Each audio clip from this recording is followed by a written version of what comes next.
Bienvenidos a un nuevo episodio de Micromundos. Mi nombre es Martín Pitón y el episodio de hoy se llama Juego de Tronos, porque detrás de toda esta polémica en torno a la salida de Juan Garro, a la forma en que fue despedido por el gobierno, a las declaraciones de la diputada Lilia Lemoine, a la visita para pedir perdón de la secretaria general de la presidencia Karina Milei a la embajada francesa, detrás de todo eso, Juego de Tronos, ¿no? Hay una lucha que cada vez es más palmaria, que cada vez se puede disimular menos entre los hermanos Milei con la vicepresidente Victoria Villarroel. Bueno, de ese tipo de cosas vamos a estar hablando a lo largo de este episodio, y hoy tenemos una charla realmente que a mí me gustó mucho, la disfruté mucho haciéndola con Miguel Ángel Toma, que fue secretario de Seguridad de la Nación y también fue el jefe de la CIDE durante el gobierno de Eduardo Duhalde. Hace poco se desclasificó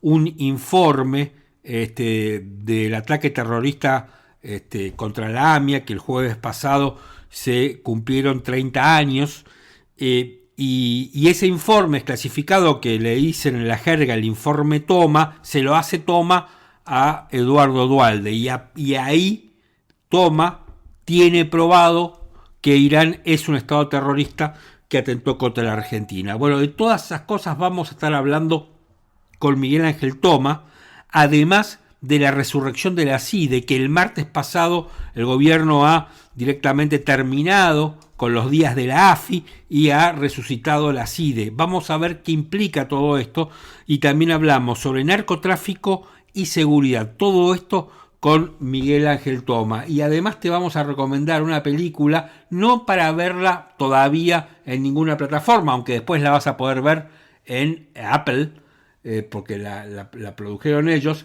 pero yo la fui a ver en el cine, que se llama La otra cara de la luna, una película que a mí me gustó mucho, protagonizada por Scarlett Johansson, así que después te la voy a contar, te la voy a recomendar, porque realmente a mí por lo menos me gustó mucho. Ahora vamos con las voces de la semana. Estoy de acuerdo tampoco con que vos, Florencia, como vecina, bajes a tu casa con la comida para darle a la persona en situación de calle, porque lo acomodás en la pobreza. La Argentina está cara en dólares acá, ¿no? Está carísima en dólares. Carísima en dólares. Carísima en dólares y en sueldos. Va a subir la economía. Va a subir. Hoy no subió, así que me alegra estar del mismo lado que el presidente. Todavía no subió. Todavía no subió. ¿Y usted cree que va a subir? Así como va. Mi capacidad de imaginación y la información que tengo yo es diferente a la que tiene el señor presidente, del que, como hablamos antes del programa, yo conozco desde el 2017. Mi información no me dice que eso va a suceder. A nosotros no nos importa el valor del dólar. No estamos preocupados por el dólar, no nos ocupa el dólar, no nos ocupa el riesgo país. Porque a nosotros lo que verdaderamente nos preocupa, nos ocupa y nos desvela todos los días hasta que terminemos de solucionar el problema es el peso. ¿Qué le recomendás a una persona que hoy le vence un plazo fijo en pesos? ¿Que compre dólares ya, le decís? Jamás en pesos, jamás en pesos. El peso es la moneda que emite el político argentino. O sea, hoy... Por ende no puede valer ni excremento, porque esas basuras no sirven ni para abono.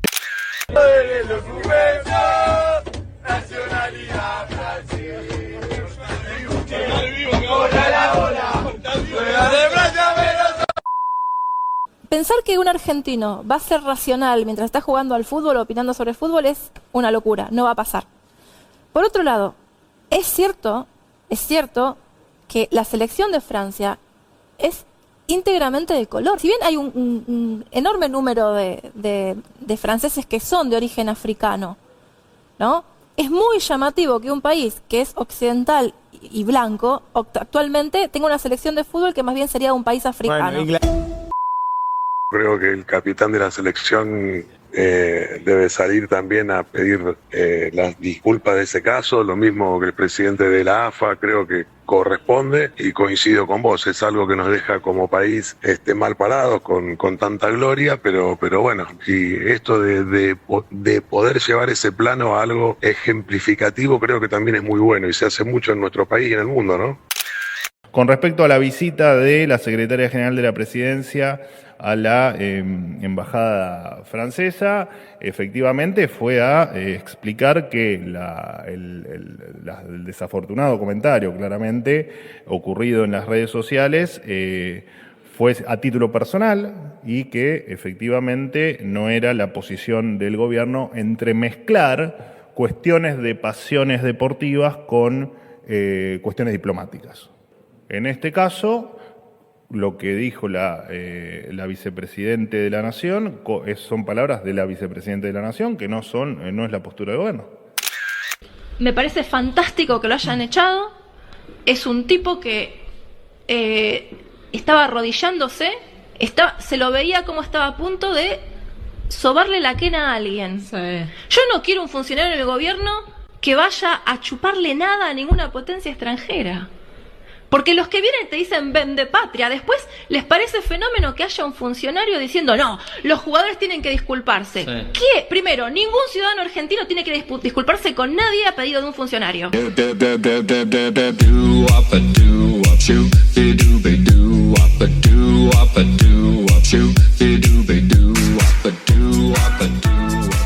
Arrancamos con nuestro comentario editorial. Algunos dicen que es la parte más esperada de Micromundos. Yo creo que no. A mí me parece que lo más importante son las cosas que dicen nuestros invitados y no las cosas que digo yo, que siempre están todas teñidas de la mala fe propia de un periodista, que además es abogado. Bien, escuchábamos al final de las voces de la semana, voy a empezar un poco por atrás hoy, a Lilia Lemoyne hablando sobre que estaba contenta y complacida que el gobierno había decidido echar a el señor Garro, que era subsecretario de Deportes, porque ella entendió, lo vio, lo percibió, que Garro estaba a punto de sobarle la quena a alguien. Claro, y eso es inadmisible en un gobierno de estas características, ¿no? En un gobierno libertario que ha tomado el nacionalismo vernáculo como una de sus principales herramientas, parece.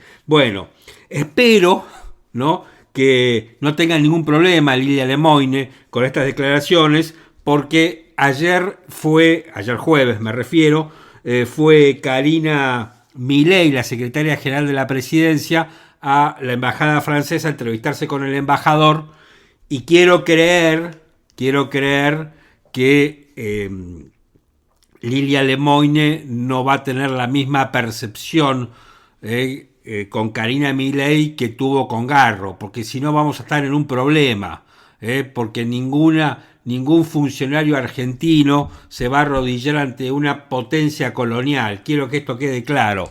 Así que esperemos que Karina Milei, tras los muros de la embajada francesa en la Argentina, se haya comportado como una persona que no acepta el yugo de los imperiales, de los viejos imperios europeos. Bueno, realmente lo que ha pasado al gobierno es una cosa impresionante esta semana, que no se puede creer, con este delirio de la salida de Garro, del lío que armó la vicepresidenta Victoria Villarroel con ese tuit, que casi nos lleva a una crisis diplomática con Francia, a donde el presidente va a ir en pocos días a presenciar la inauguración de los Juegos Olímpicos.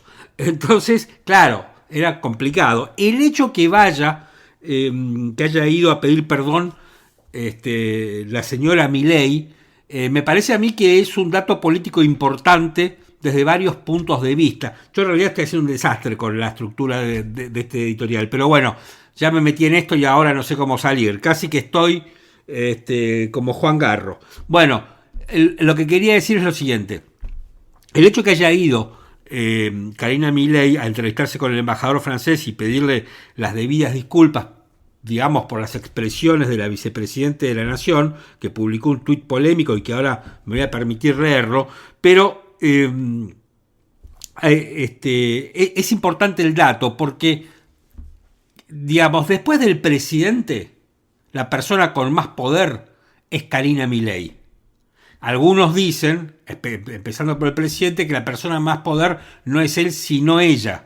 Así que convengamos que fue una persona con muchísimo poder dentro del gobierno. La primera o la segunda, el resto no cuenta, salvo Santiago Caputo. Así que eso es un tema importante. La otra cuestión es que Karina Milei tiene una, diría yo, batalla política, una sorda batalla política con la vicepresidenta Victoria Villarruel. Entonces, qué mejor que ella, que parece que no la quiere demasiado a la vicepresidente, haya ido a desautorizarla frente al embajador. Pero además tiene otra cuestión menor, por jerarquía, con la canciller Diana Mondino, que dicen las malas lenguas que prácticamente le ha intervenido la Cancillería, y que me parece a mí que una vez más Diana Mondino queda en un papel incómodo, queda perdiendo poder frente a esta decisión del gobierno de mandar a su principal figura, al jefe, a pedirle perdón al embajador francés, ¿no? Y espero que la Argentina no se haya arrodillado frente a una colonia, a una potencia imperial.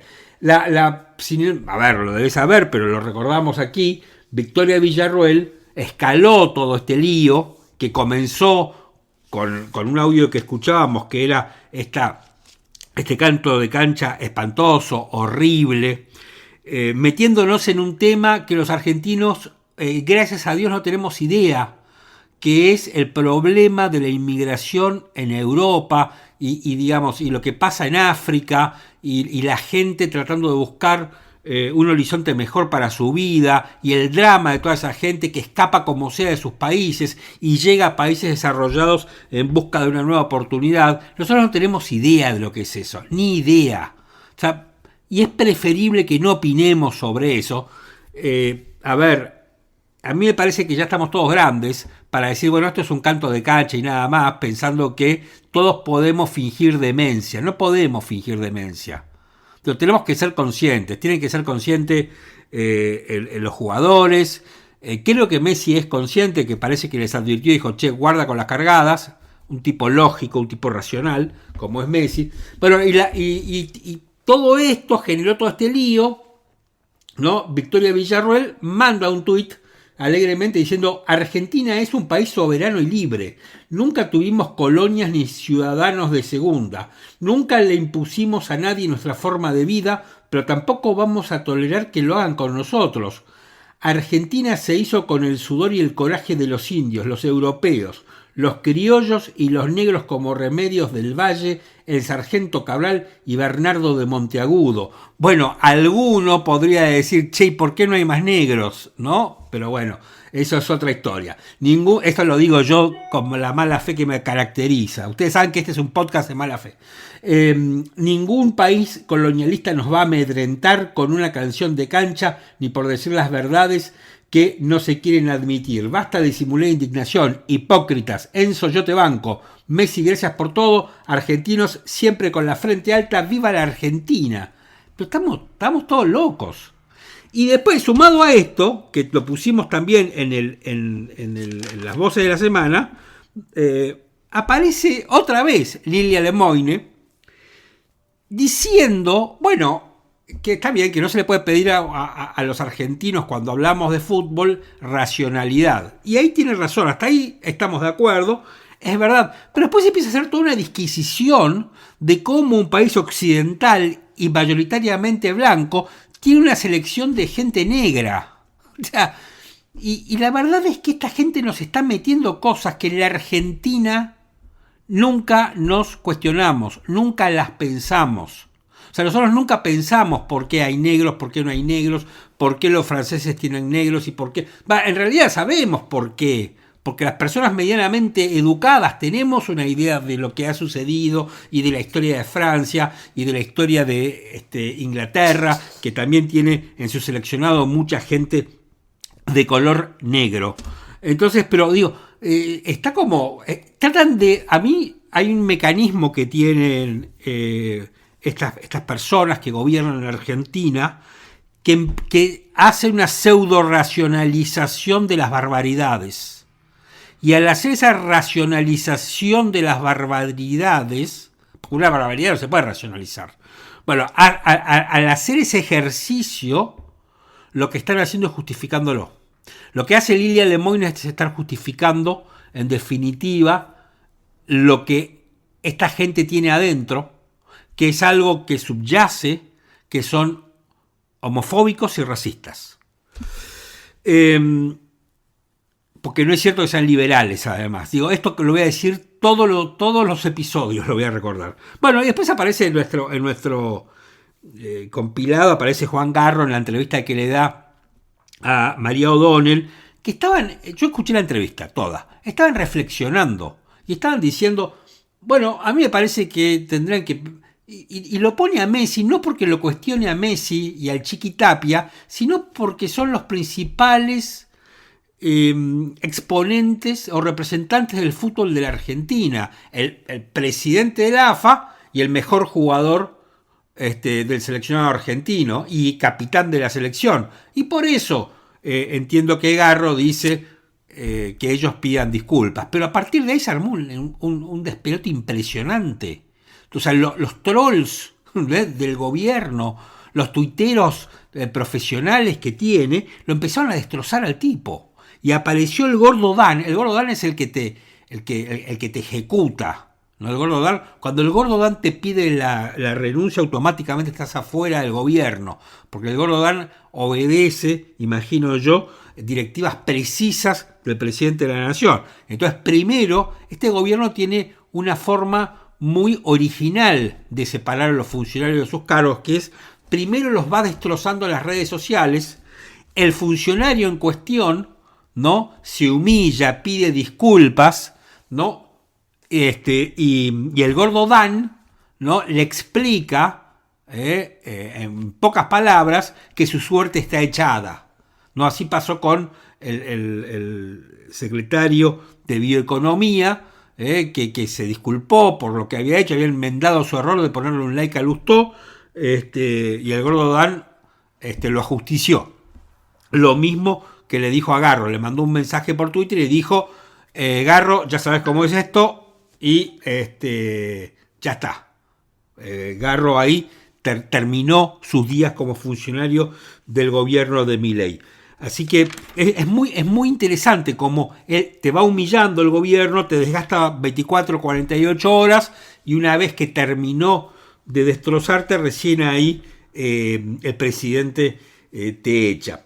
Así que, después, en este desordenado, yo trato siempre de ser ordenado y un poco en las voces de la semana me van ordenando los temas de la editorial, pero yo empecé atrás para adelante y después lo desordené todo. Pero las voces de la semana comenzaban con declaraciones de Diego Kravetz, que es el secretario de Seguridad de la ciudad de Buenos Aires.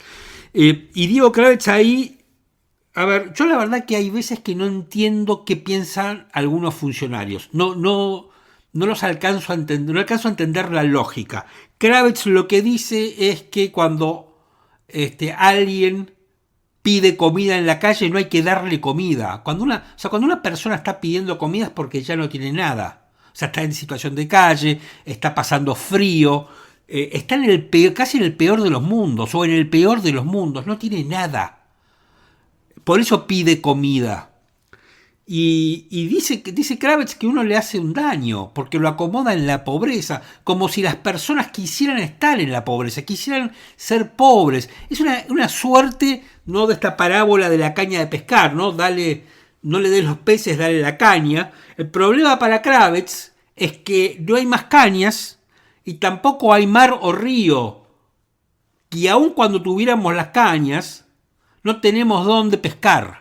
Esto es lo que se olvida Kravetz, ¿no? A mí me parece de una crueldad impresionante, porque yo entiendo que puede haber una mirada sobre la economía distinta, que pueden haber un montón de cosas. Lo que no entiendo y no me entra en la cabeza y no lo voy a admitir es la crueldad que tiene este tiempo de la política. Kravets no es de la Libertad Avanza, Kravets está dentro del PRO, está en el gobierno de la Ciudad de Buenos Aires, y se olvida Kravets que su propio jefe, que es Jorge Macri, estaba preocupado, creo que era a principio de este año, en enero, porque decía que la ciudad iba a tener que salir a repartirle comida a la gente de clase media producto del ajuste del gobierno nacional. ¿Se olvida Kravets de eso?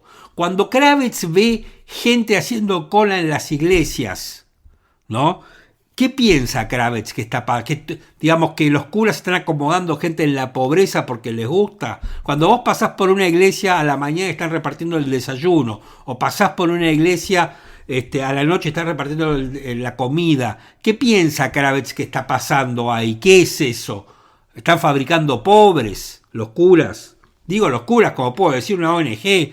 Yo porque paso por un par de iglesias siempre y veo eso y me parte el alma. Después habla Teddy Karagossian, que es otro de los despedidos de esta semana que acaba de concluir, y Teddy Karagossian, que es un empresario textil, que después fue tratado de traidor a través de un tuit del presidente junto con Fausto Espotorno, no, una cosa espantosa. Bueno, Karagossian decía que la Argentina está cara en dólares, está cara en precios, está cara en sueldos, está cara en todo. Y él le hizo un cuestionamiento al plan de Caputo y fue automáticamente eyectado del gobierno por dudar del plan de Caputo. Karagossian era miembro de este reducto del Consejo Asesor del Presidente. El Consejo Asesor del Presidente parece que todos sus integrantes tienen que pensar igual y no pueden disentir, porque si no son automáticamente eyectados, como le pasó a Karagossian, ¿no? Que dijo, yo no veo que la Argentina esté despegando, el gobierno sí ve algo que nadie ve. Después hablaba Manuel Adorni. Manuel Adorni y Lila Lemoine son nuestros adalides de este episodio de Micromundos. Adorni, al mejor estilo de cualquier funcionario que se precie de tal, decía que no le importa el dólar, que no le importa el riesgo país, o sea, que no le importa nada de lo que a todo el mundo le importa. Y me hizo acordar a Gabriela Cerruti. Gabriela Cerruti también decía algo bastante parecido, ¿no? Decía, en realidad el dólar es un mercado ilegal, es un mercado que tiene muy poco movimiento en el volumen transado, con lo cual no nos importa, decía Cerruti, ¿no? Con una soberbia muy parecida a la que ahora encarna el señor Adorni, ¿no? Y es impresionante porque se supone que el kirchnerismo no tiene nada que ver con esto, pero es impresionante cómo cuando estás en la función todo se toca.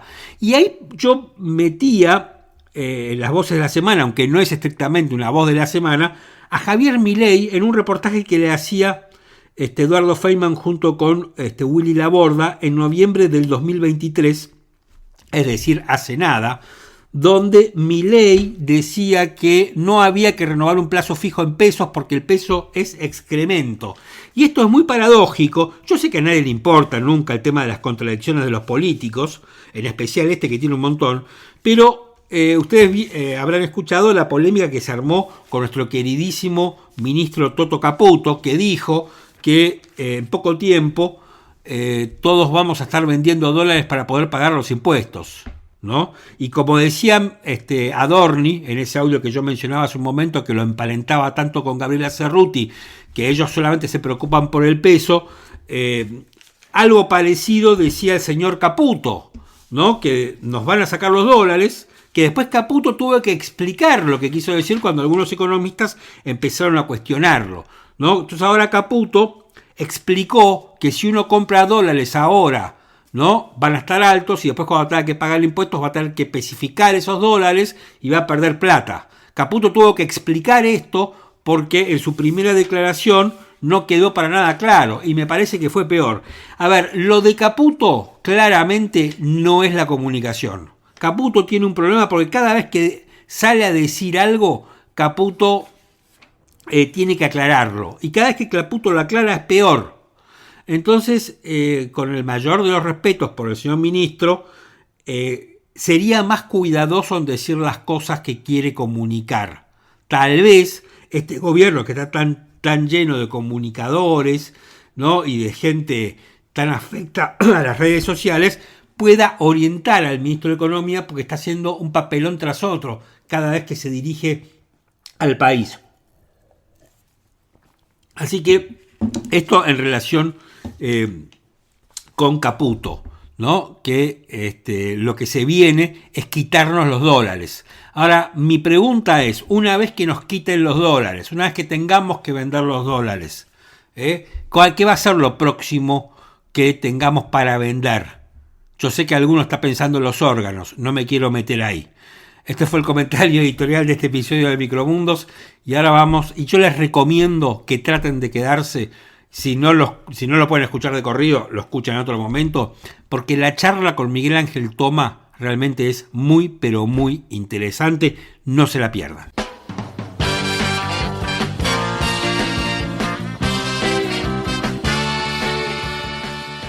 Estamos comunicados con Miguel Ángel Toma, que probablemente recuerden, si los que tienen cierta edad, que Miguel Ángel estuvo al frente de la CIDE durante la presidencia de Eduardo Duhalde. Y en el 2003 entregó lo que se conoció como el informe Toma, vinculado con lo que el atentado contra la AMIA.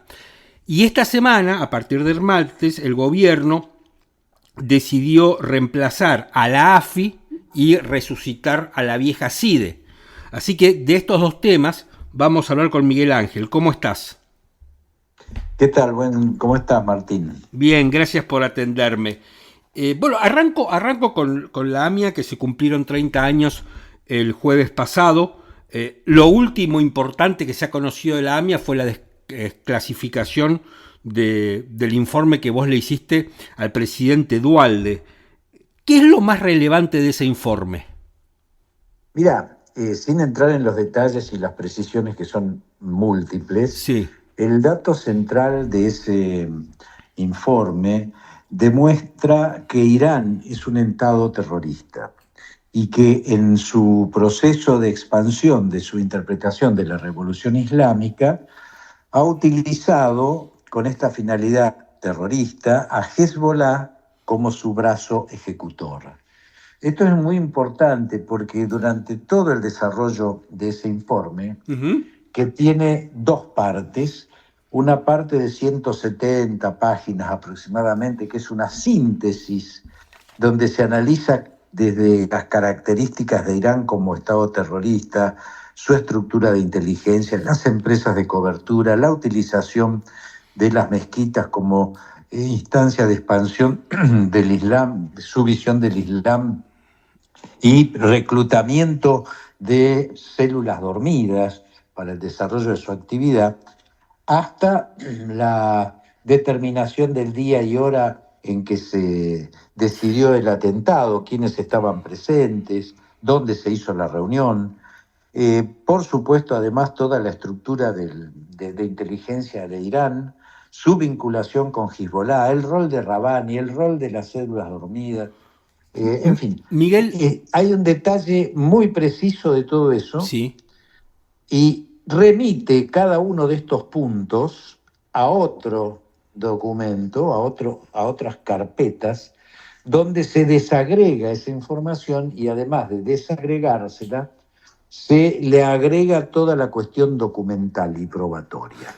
Miguel... Consecuentemente, el dato central, insisto, es el esclarecimiento total, la verdad sobre lo que ocurrió, pero además la determinación y la comprobación de que no fue un accionar individual de personas que constituyen una organización terrorista per se, sino que es un Estado, Irán, que utiliza toda su estructura para el accionar terrorista. Cuando vos te referís a un Estado terrorista, para entenderlo en términos muy coloquiales, sería que es una decisión política de un gobierno, digo, como puede tomar una decisión en materia arancelaria, toma la decisión de cometer un acto terrorista y para eso contrata a Hezbollah. ¿Sería una cosa así?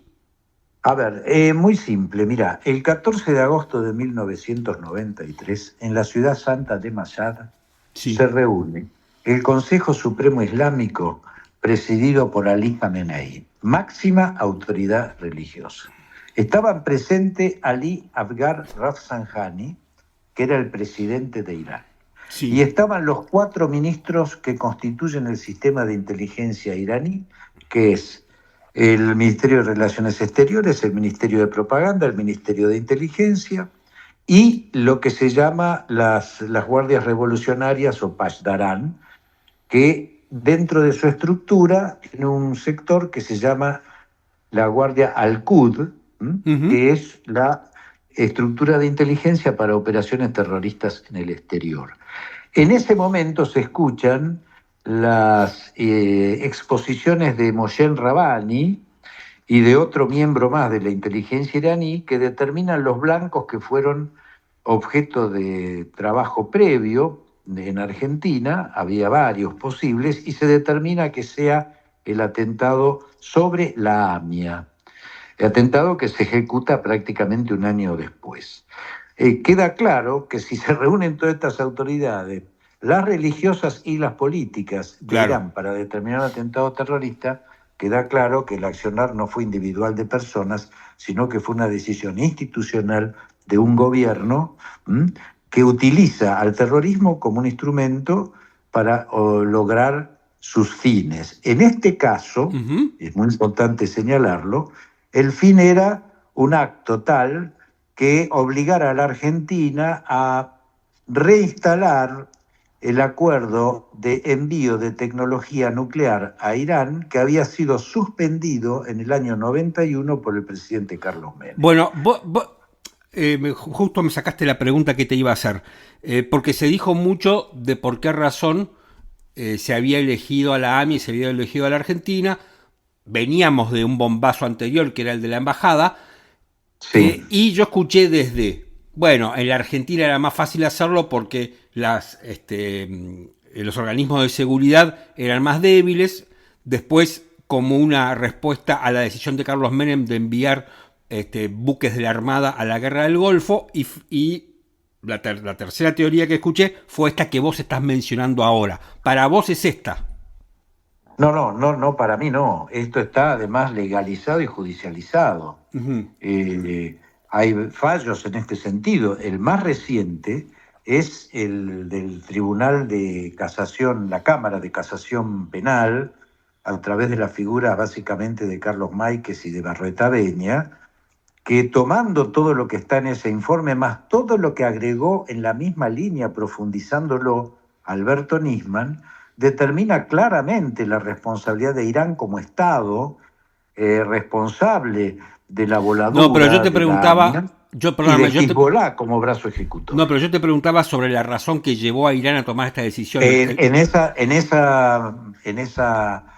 pronunciamiento de la Cámara Federal, claramente se determina que la causa es la suspensión del Tratado de Transferencia de Tecnología Nuclear a Irán. Vos pusiste 3 causas. Una, primera, la labilidad de las fronteras y de los organismos de seguridad, que era inimaginable que pudiera haber un atentado de esas características, lo cual es cierto, pero no fue la causa, fue lo que permitió que fuera posible. El segundo punto que marcaste era el envío de las naves al Golfo. Sí. La primera guerra del Golfo fue para proteger a Kuwait de la invasión de Irak.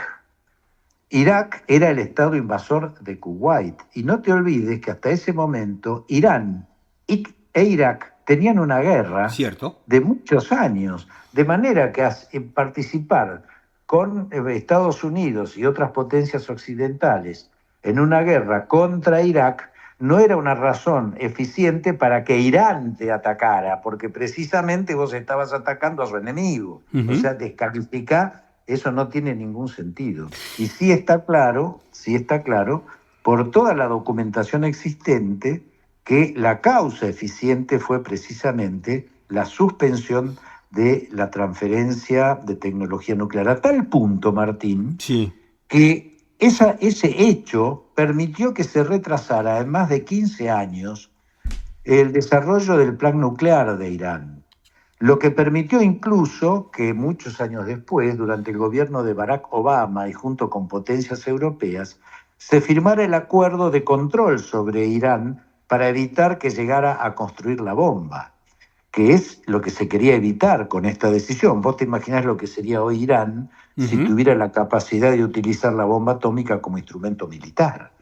Claro. De manera que esto está absolutamente comprobado y ratificado por la justicia. Miguel, llevándote o trayéndote un poco más al día de hoy, ¿qué pensás de un juicio en ausencia como aparentemente el gobierno está impulsando? No, yo creo que es correcto, porque, a ver, nosotros tenemos que llegar a tener realmente un círculo virtuoso, y un círculo virtuoso es no solamente conocer la verdad en todos sus detalles, que la tenemos, no solamente tener las pruebas que avalan esa verdad, sino que además tiene que haber justicia. Verdad sin justicia es renga la situación, claro. Le falta un pedazo. Entonces, la posibilidad de juicio en ausencia es un elemento para mí importante porque permitiría cerrar este círculo virtuoso de verdad y justicia. La Argentina no es como Estados Unidos, que una vez que estableció que fue Bin Laden y Al-Qaeda quienes le volaron la Torre Gemela, desplegó todo su potencial, mandó los Navy SEALs, 3 helicópteros y se terminó. Black Hawk, lo levantó a Bin Laden, hizo justicia y lo tiró al mar. La Argentina no puede hacer eso, no tiene la potencialidad de Estados Unidos. Consecuentemente, para hacer justicia tiene que recurrir a otro tipo de mecanismos. Evidentemente, el juicio de ausencia es sin duda un instrumento que facilitaría esta posibilidad. Hay algo que siempre me llamó la atención y tal vez vos tengas creo que una parte ya la diste la explicación, pero al gobierno de Menem se lo acusó mucho de encubrimiento.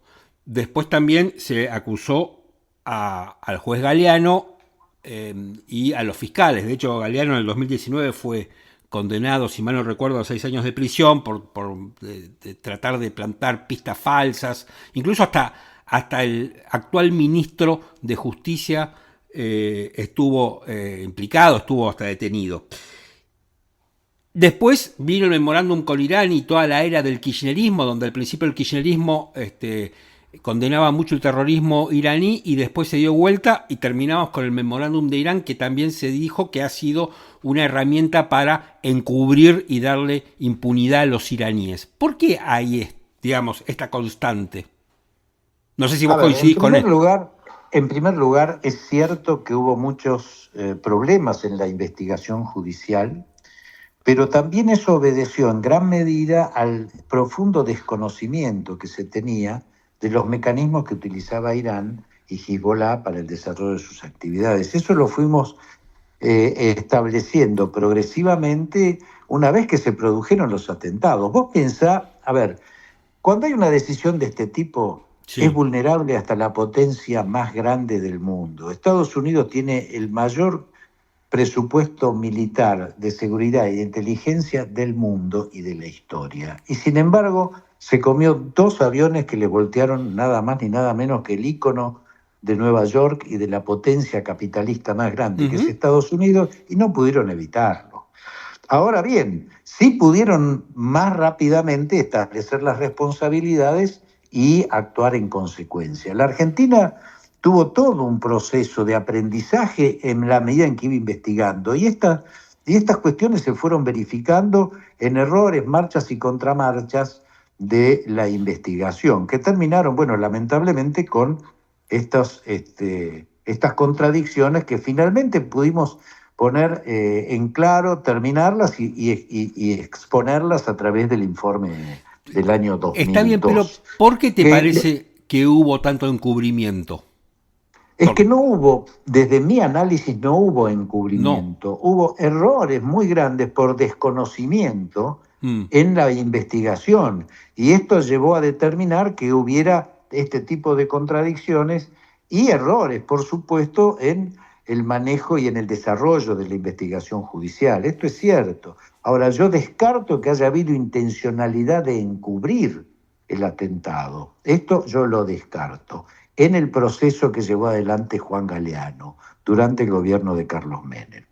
Lo que sí hubo un intento claro de encubrimiento fue cuando se intentó el memorándum con Irán. Vos pensás que en el 2010 el canciller Timmermans y el canciller de Irán, Salehi, se reúnen en la ciudad de Homs, en Siria, y comienzan el acuerdo o las primeras conversaciones para llegar al memorándum de entendimiento. ¿Qué era el memorándum de entendimiento? Y el acuerdo para que pudiera Irán solicitar, y la Argentina también, que habiendo un acuerdo de las partes para avanzar en una resolución judicial de esta situación, pudieran levantar las circulares rojas que le impedían a los ministros iraníes andar libremente por el mundo, salvo en aquellos países que les eran aliados, como ocurrió con Bolivia, donde estuvo Bajidi. Ahora, pero eso Ortega, no fue recibió a otro ministro de Irán cuando fue su última asunción. Pero te hago una pregunta, ¿eso no fue desmentido por el jefe de Interpol, que querían bajar las circulares rojas? El jefe de Interpol lo que hace es una declaración muy ambigua y contradictoria, diciendo de que nunca se habían pedido el levantamiento de las circulares rojas. Claro, faltaba la aprobación por parte de Irán. Cuando Irán ve que no se iba a poder levantar en Interpol, si bien en la Argentina ratificó el acuerdo, el memorándum, el Parlamento iraní nunca lo ratificó, precisamente porque sabía que por la presión internacional no iba a haber posibilidad de levantar las alertas rojas, y esto es lo que dijo ese personaje bastante confuso y con algunas vinculaciones bastante espurias, que no había habido nunca el pedido de levantamiento. No, claro, si el solo hecho de que se hubiera ratificado, eso hubiera implicado la posibilidad de solicitarlo. Es decir, realmente ahí hubo todo un manejo muy, muy confuso y muy oscuro de parte de quien en su momento, que después lo sacan, era el jefe de Interpol. ¿Te parece que con la política del actual gobierno en torno de Israel, la declaración de Hamas como organización terrorista internacional, la iniciativa del presidente de trasladar la embajada argentina a Jerusalén, estamos cerca, corremos peligro de tener otro atentado? Vamos por partes. Mira, en primer lugar, la decisión de colocar a Hamas como Estado terrorista es la continuación de lo que ya había iniciado Macri en el 2019, declarando a organización terrorista a Hezbollah.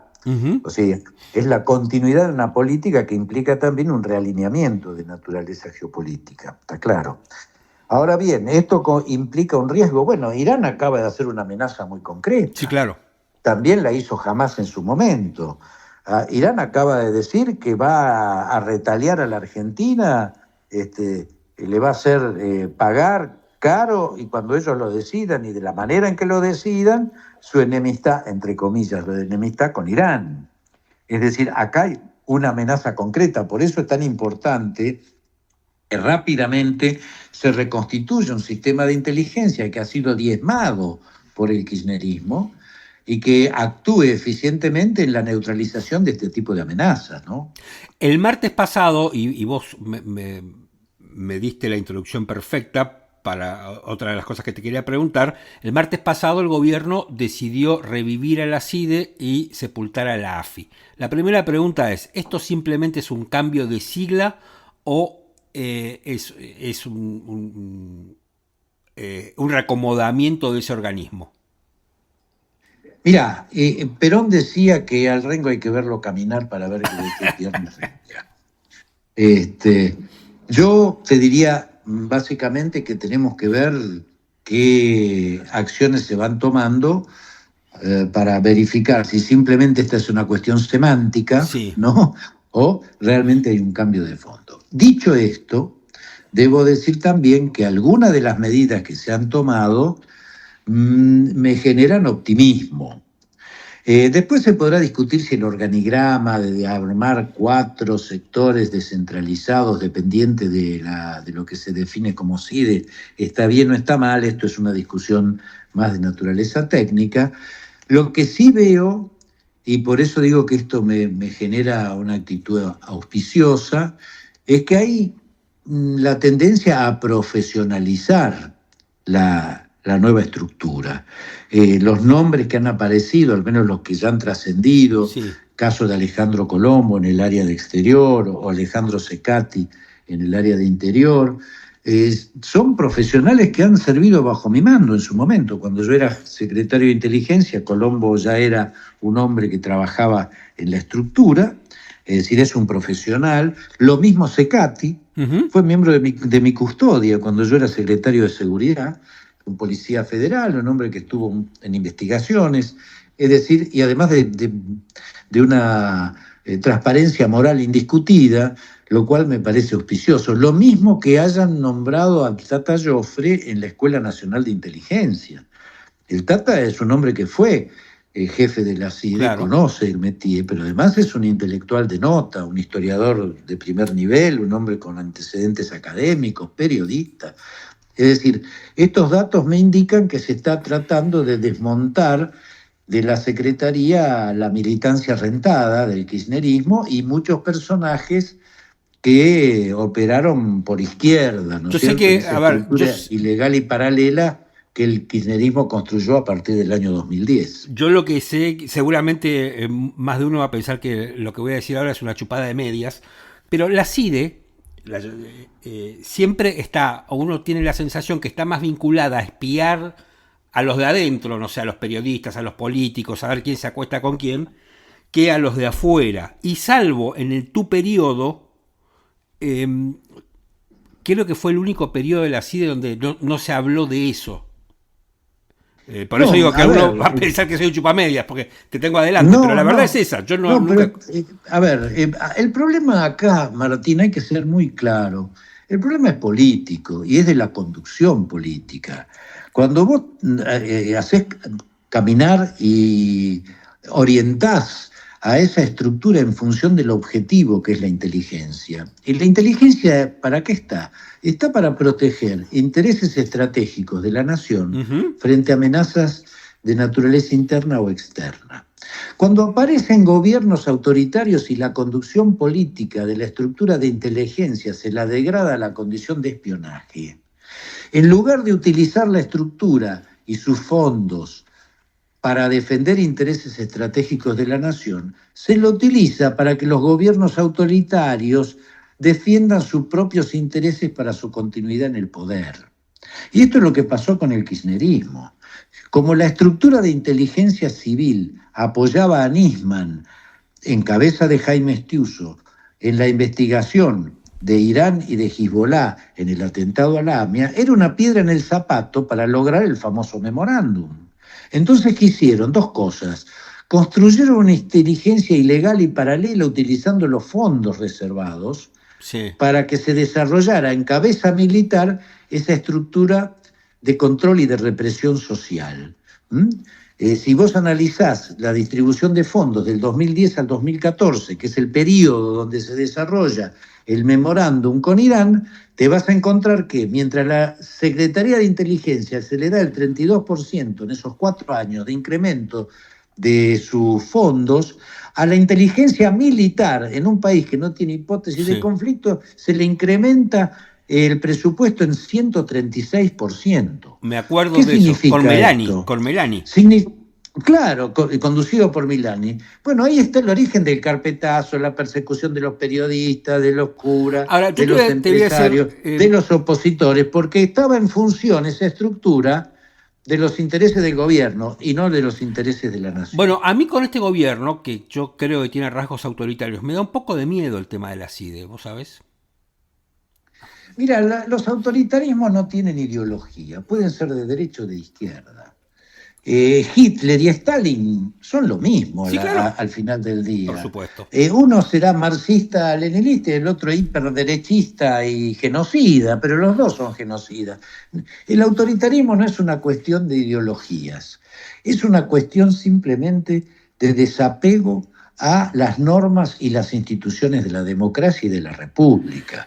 Entonces, ahí es donde está el riesgo. Por eso te decía que si yo no tuve durante mi gestión ni siquiera el mínimo rumor de persecuciones o acciones de espionaje interno, es porque no las hubo, porque la conducción política empezando en la cabeza de Duhalde, presidente de la Nación, y del secretario de Inteligencia, hacían las cosas que tenían que hacer: investigar la AMIA, perseguir a los secuestradores, trabajar sobre narcotráfico, sobre crimen organizado. Eso es lo que hicimos. Entonces, cuando se pudre una estructura, Perón lo decía muy claro también: el pescado se pudre por la cabeza. Lo que está podrido es la conducción política, no la estructura. Nombraste 2 o 3 veces a Duhalde. Esto no tiene nada que ver con lo que yo pensaba preguntarte, pero no puedo dejar de hacerlo. Sí. ¿Está menospreciado el gobierno de Duhalde? Sin duda, el tiempo le va a reconocer a Duhalde haber sacado en muy poco tiempo y sin sangre a la peor crisis que tuvo la Argentina.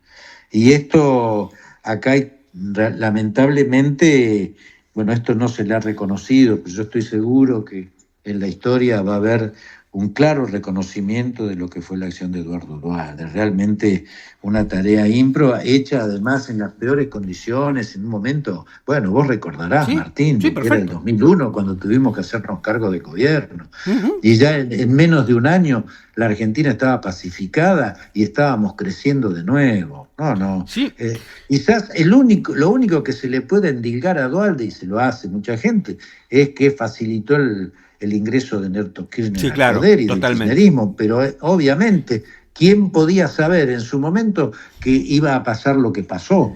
Lamentablemente fue así, pero en cuanto a salir de la crisis, pacificar el país y volverlo a hacer crecer, pero fue una tarea extraordinaria y ya se le va a reconocer más temprano que tarde este rol a Eduardo Duhalde. Yo me acuerdo que cuando vos eras funcionario, yo no me acuerdo si estabas en la CIDE o estabas de secretario de Seguridad, yo fui a tomar un café con vos. Tal vez viole un off the record, pero hoy es inocuo. Y me acuerdo que me dijiste una cosa que me quedó grabada y hay 2 cosas que vengo pensando en los últimos días. Esta del gobierno de Duhalde y esta que te voy a decir ahora, que vos me la dijiste. Vos me dijiste, no me acuerdo en qué año, hace muchos años, me dijiste, mira, Estados Unidos ha decidido, el Comando Sur, creo que me dijiste, ha decidido empezar a presionar hacia el sur el tema del narcotráfico y va a presionar muy fuerte en Colombia. Nos están diciendo a nosotros que empecemos a presionar de abajo hacia arriba, digamos, como una cosa más que obvia. Y me dijiste algo así como, estate atento a eso, fíjate eso. De este café que tomamos deben haber pasado 15 o 20 años. O más. 23 años, bueno. Y tenemos un problema tremendo en la Argentina con el narcotráfico que creo que no lo dimensionamos, o al menos aquellos que no estamos muy versados en el tema lo dimensionamos. Mira, nosotros tomamos medidas muy fuertes en ese sentido. ¿Vos te acordás que en aquella época, desde la Secretaría de Seguridad, armamos el comando tripartito de la Triple Frontera?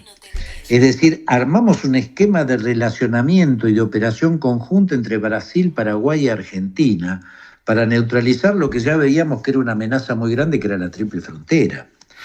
Lamentablemente con el kirchnerismo se fue desmontando todo eso y hoy la Triple Frontera es el lugar de la convergencia. ¿La convergencia de qué, Martín? De las estructuras del narcotráfico brasileña y paraguayas con el terrorismo islámico que está fundamentalmente centrado en Hezbollah. Hoy la Triple Frontera es el lugar donde se overlapea el accionar del narcotráfico y el accionar del terrorismo, entendido como un punto de financiamiento central. La Triple Frontera es uno de los lugares fundamentales para el financiamiento de Hezbollah en Medio Oriente.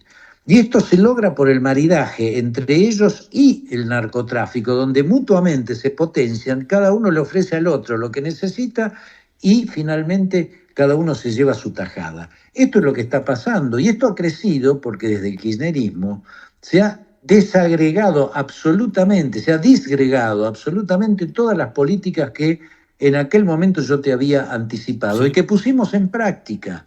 Bueno, así nos pasó, ¿no? Cuando se fue desmontando todo eso, llegamos a la situación actual donde... O sea, Rosario no es casual. ¿Qué va a ser casual? Rosario es la consecuencia de un gobierno... Perdón, ¿vos te acordás del triple crimen de Moreno? Sí, perfecto. De Ferrón, Fernández Vina, etcétera. Sí. Eran parte del crimen organizado, era una estructura de distribución de droga en el conurbano bonaerense. Bueno, aportaron $600.000 a la campaña de Cristina Fernández de ese año. A ver, entonces acá empieza a aparecer el maridaje entre la política y el narcotráfico. Bueno, ahí me volviste. Y cuando después, perdóname, cuando después intentan el memorándum con Irán, cerraba el círculo. Es terrorismo más crimen organizado. Entra el avión venezolano-iraní a la Argentina. ¿Vos te acordás, no? Ahora, hace poco. Recientemente, sí. Hace unos días. Poco menos que unos días. Sí.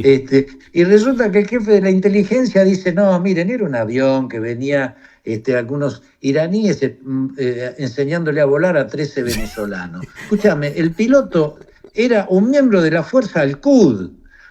La Fuerza Al-Quds fue central, como te dije al principio, en la determinación de la voladura de la AMIA. Y el jefe de inteligencia se aló a justificarlo. A ver, explícame vos si esto no es el maridaje del que estamos hablando. Y esto es consecuencia de las políticas que llevó a cabo el kirchnerismo, que dejaron una labilidad absoluta en nuestra frontera. A ver, vos veas cualquier película o cualquier serie sobre narcotráfico siempre y leas la historia, y si te podés hablar la historia de Pablo Escobar, por ejemplo, que es el narcotraficante arquetípico, siempre vas a ver que el punto de inflexión es cuando el narcotráfico penetra la política. O sea, el narcotráfico no se puede expandir sin política. Digo, Pablo Escobar se convierte en Pablo Escobar cuando se mete en política. Digo, y se mete ahí. ¿Esto ya pasó entonces acá? ¿O todavía es dominable? Vestigios hay. Por eso vos digo. Empezás a mirar los casos que se han judicializado ya de personajes de la política, me refiero a algunos concejales, a algunos intendentes, por ahora a ese nivel, y también a jueces. Recientemente acaba de ser condenado el juez federal de Salta, por ejemplo, en su vinculación con el narcotráfico, ni hablar en Rosario, lo que está pasando. Es decir, la penetración es en la política, en las estructuras de seguridad y en la justicia.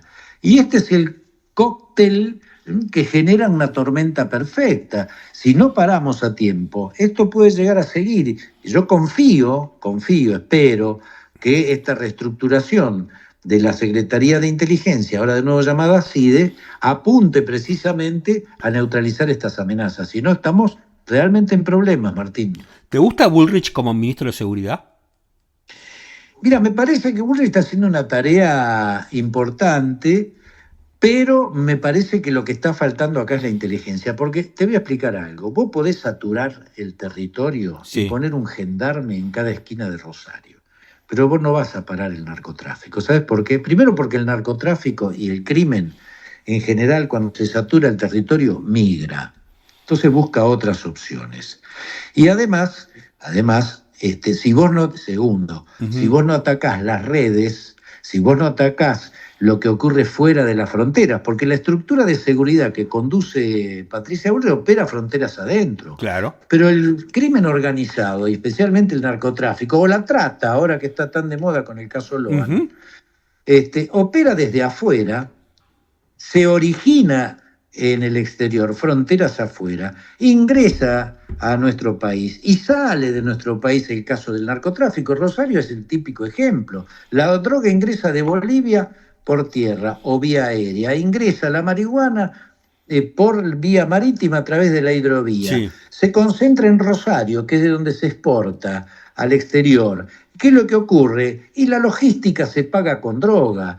Esta droga derrama y genera un mercado. ¿Dónde está el mercado? En Rosario. ¿Por qué? Porque es el puerto. Entonces, si vos no haces inteligencia que determine el sistema completo y la organización y el circuito, y operás afuera, en el medio y adentro, vos no vas a resolver el problema. El día que sacás a los gendarmes de Rosario, vas a volver a tener el mismo problema si no atacaste las causas. Así de simple.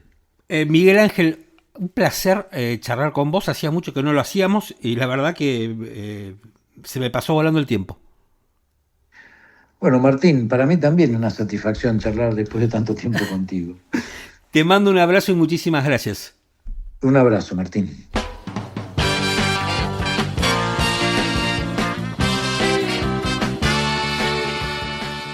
Espero que hayan disfrutado la charla con Miguel Ángel Toma. A mí lo que me gusta de los políticos no tanto de esta época, sino un poco de un poco más atrás.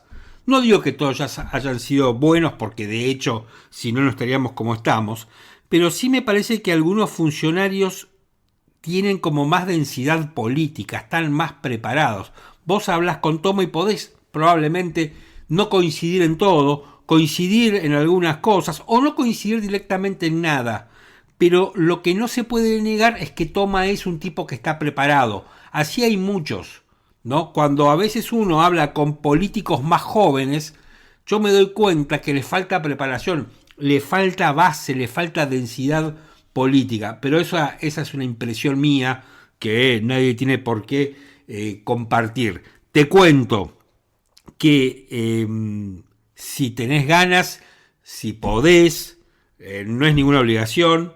Este podcast es gratis, pero si de golpe te sobra un mango y no vas a comprar dólares, porque le vas a hacer caso al ministro de Economía Caputo, porque después va a ser una muy mala inversión, por eso de que el que apuesta al dólar pierde, como dijeron tantos otros funcionarios, pero en este caso le vamos a creer a Caputo. Bueno, si te sobra plata, podés donarla a Micromundos. Nosotros vamos a estar muy contentos, nos ayudás a financiar nuestro emprendimiento, nuestro podcast, que tenemos no una forma novedosa de hacer periodismo, sino la forma tradicional de hacer periodismo, que me parece que es algo en extinción. Así que si tenés ganas, nos invitás con un cafecito. Dejo el link en la descripción del episodio y también voy a dejar el link del tráiler de la película de la que voy a hablar ahora, que se llama La otra cara de la luna. Una película que a mí me gustó, es una película liviana, es una comedia, es una sátira que transcurre en la Guerra Fría, en esa carrera, ¿no?, entre los rusos y los norteamericanos, para ver quién llegaba primero a la luna, en la que los norteamericanos estaban perdiendo porque los rusos les llevaban la delantera. Bueno, realmente es una película desopilante, está protagonizada por Scarlett Johansson, que es una asesora de marketing que va a asesorar a la NASA para que ellos puedan tener presupuesto y seguir financiando el programa espacial. También es protagonista Channing Tatum, que es uno de los capos, digamos, del programa Apolo 11, que por supuesto va a haber un romance con Scarlett Johansson, que es lo que tiene que pasar, que desde el minuto 1 se sabe que eso va a ocurrir. A mí siempre digo que las películas que son obvias no necesariamente hay que criticarlas. Las películas que son obvias, lo importante no es el final, que ya todos sabemos. O sea, empezás a ver esta película y a los 5 minutos te das cuenta que los dos protagonistas van a terminar juntos. El tema es cómo llegan a estar juntos. Lo divertido, lo importante y cómo está contado es cómo llegan a estar juntos. Bueno, acá está bastante bien hecho, bastante bien logrado. Y después, para mí, el mejor personaje de la película es el que encarna Woody Harrelson, que es un tipo de la CIA, que digamos que supervisa todo, que sabe todo, que está permanentemente carpeteando a todo el mundo, digamos casi como un exponente de la CIA argentina, digamos. Bueno, esos son los tres personajes principales de la película y tienen que hacer una operación de prensa, básicamente. Es una operación de prensa lo que tienen que hacer, no les voy a contar mucho más, no tiene grandes misterios, es una película para pasarla bien, es una película que te va a arrancar una sonrisa y además está en el cine, que por más plataformas que tengamos, yo soy un gran defensor de ir al cine. Bueno, hasta aquí ha llegado este episodio de Micromundos que se llama Juego de Tronos. Espero que les haya gustado, espero que lo disfruten y bueno, recomiéndennos si hay algún amigo que quiere escuchar algo distinto, que quiere escuchar otra opinión, le pueden decir: escuchá Micromundos, está en Spotify, está en Apple Podcast, lo podés encontrar en YouTube. Escuchá Micromundos, que tal vez te guste y nosotros estamos muy contentos. Y si además tienen ganas, nos ponen 5 estrellas en Spotify y en Apple y nosotros estamos saltando de la alegría. Gracias, mi nombre es Martín Pitón y nos reencontramos la semana que viene.